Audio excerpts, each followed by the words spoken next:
మోహన్ బాబు ఇంట్లో అసలేం జరిగింది తెలిసింది ఇద్దరికే. ఒకళ్ళకి మోహన్ బాబు, ఇంకోళ్ళు మంచు మనోజ్. విష్ణు కూడా బయట నుంచి వచ్చారు. ఈ చిన్న సమస్య కుటుంబంలోనే పరిష్కరించుకుంటామని ప్రకటించారు. తప్పులేదు, అది బాధ్యతాయుతంగానే మాట్లాడినట్టు.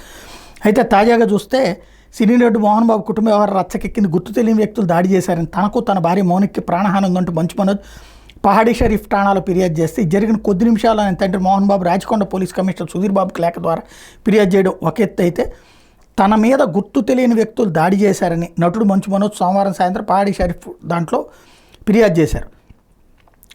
10 మంది జల్పల్లిలో నా నివాసంలోకి ప్రవేశించారు. నేను చిత్రీకరణ కోసం బయటికి వెళ్తానని సమాచారంతో ఇంట్లోకి వచ్చి నా భార్య కుమారుని చుట్టుముట్టారు.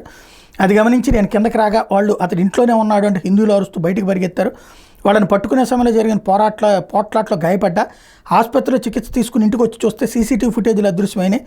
విజయరెడ్డి, కిరణ్ వాటిని తీసుకున్నట్టు పనివాళ్ళు చెప్పారు.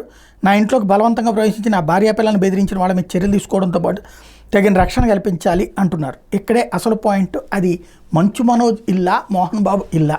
ఆ ఫామ్ హౌస్ మోహన్ బాబు కట్టించింది అని చెప్తున్నారు.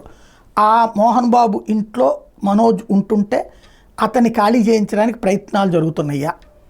అదే సందర్భంలో ఇప్పుడు ఈ ఆస్తులన్నీ అసలు మోహన్ బాబు ఎవరికన్నా రాశారా లేదా?